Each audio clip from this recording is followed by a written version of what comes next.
Gypsy Danger here again with another video, except this time it has nothing to do with my bike. This is going to be a first ride impressions of the Triumph Street Triple 675. This is a totally stock motorcycle. It is my friend's motorcycle. His name is Ashwatthama.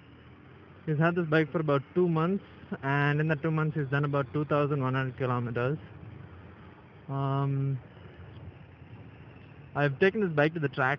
Just not going to talk about that now because that's not the topic of this review. It's going to be a street review, like how it is in traffic and how it is to go pick up little things, go to the beach and that and that. It is a very street-friendly motorcycle. Look, police without a helmet. It's a very street-friendly motorcycle. It's got really sharp initial bite brakes. It's got ABS. It's got Pirelli Diablo Rosso Corsa tires. It's for 9 lakh and 12,000 rupees. It's a pretty good package. It has a superb motor. All I've noticed is the low end in this bike is pretty crazy. Pretty crazy. It's got really good low end, very nice punchy mid range, and a really good top end motor. Top end, but it's not as good as the other bike, the 106 horsepower bike, obviously because it's detuned. And it being detuned, it kind of loses out on what its 106 horsepower sibling has. Moving on to the next part of this bike, the brakes. So most people will tell you that the ABS is very intrusive, and it is very intrusive. Like, it's ridiculous. On track it's complete bogus. It's just completely useless. But in urban environments where people jump out and shit, and you don't want to wash the front of your 9 lakh rupee motorcycle, the ABS actually comes in very handy. And other than the ABS, it's got very sharp front brakes. It's got twin discs up in front, axially mounted calipers, and to accompany them, we have pretty nice front suspension, front upside down forks actually. Has a single shock at the back with only preload adjustment. The front has no adjustment whatsoever. It's like budget parts on like a budget street motorcycle. Its main competition is the Z800. The Z800 is significantly heavier, so please keep that in mind when I'm making the review. Significantly heavier,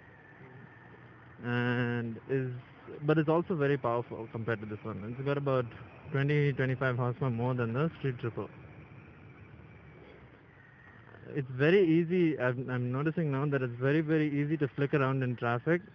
The clutch is pretty light. The clutch is actually just slightly harder than the RC390, so shouldn't be much of a problem, and it's very quick to dart.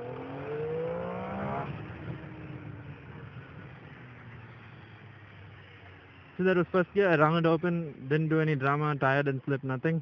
This bike does not come with traction control, so that was just the fact that it doesn't have enough horsepower to break the tire loose. And it's got really nice tires. And the heat is pretty high for a motorcycle like this. The R6 was kind of like not as hot as this while moving. This one directs all the heat down to your feet and your shins. So you get like really dry skin, and you get like it gets kind of uncomfortable, the heat, if you're sitting in traffic and the radiator fan's running. Other than that, the heat at this speed is kind of manageable.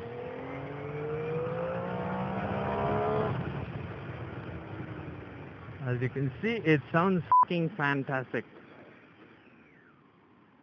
And also, I'd like to make a special mention to the ludicrously tall first gear. The first gear is insanely tall. It goes up to 120 kilometers an hour. I think that is the sole reason why this bike feels so underpowered. The gear ratio is so high that no matter what you do, even just because the gear ratio is so high, it loses out on initial acceleration. Because it loses out on that initial acceleration, it's slow. I think it's high 4s or early 5s to about 100. And it doesn't feel exciting, It doesn't scare you like most 600s do. It's a very calm, controlled kind of acceleration.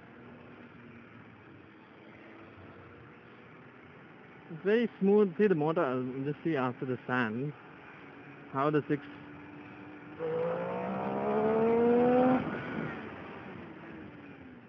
There's the ABS. Saving my ass again. See? You can have fun on this bike. And it's super easy to control. It's got amazing Handling, yeah, the handling is really good. It's got upside down forks in the front, non-adjustable, and preload adjustment only. Monoshock in the rear makes it pretty easy to flick around, and the tires just make it all that better. The bike is, how do I say this? It's value for money up to a certain extent, and then you realize that the Kawasaki Z800 is cheaper than this motorcycle. I don't know if it's like significantly cheaper, but it is cheaper. You get more horsepower for it. You get a bigger bike that also has ABS, and it's pretty much both bikes are kitted out the exact same way except for the horsepower, and the tires are different. I think the Kawasaki comes with Dunlop Sport Max tires. Both tires are equally good, and yeah, that's about it. The main competition is the Kawasaki Z800. Alright, first impressions. What do I like about it? Super easy to control. Power is like super linear. See? Super linear power. Really sharp front brakes. Really nice brakes. ABS saves ass. Watch. ABS in action. Like the power, like the ABS, like the brakes. Suspension. When you think about it, for an Indian customer, the suspension is perfect. Perfect in the sense that it swallows up all the bumps. You're not jarred ever. You're not bouncing around because the suspension's rebound is so much. It's just a fantastic suspension setup for the Indian condition. Do a little bit off-roading. Whoa.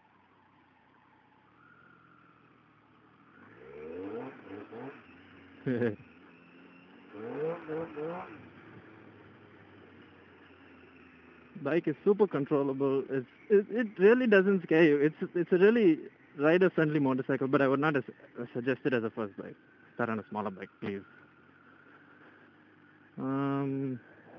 Yeah, that's about it. Bike is solidly quick, has some really good brakes. Nothing else you'd want for a bike like this. Whoa, that was close. That's a deep patch of sand. Let me do a little walk around on the bike.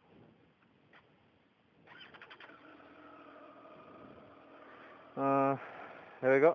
It's black in color. There's the front discs we were talking about. It looks fantastic. Headlights are a bit polarizing. You either love it or you don't. It doesn't bother me. Looks good. Nice 600cc motor. Here's some. It has more induction sound than it does have exhaust. The sound you're hearing from the stock bike is all induction. As a street bike, you can't get better. Super comfy, super flickable, lightweight. Yeah, tick of approval. Let's do this. Yeah, that is my first ride impression of the Triumph Street Triple. See you around, guys. Like, comment, subscribe. Tell me what you guys liked about it. Tell me what you guys didn't. And I'll try my best to, well, fix everything else. Alright, guys. See you later. Peace out.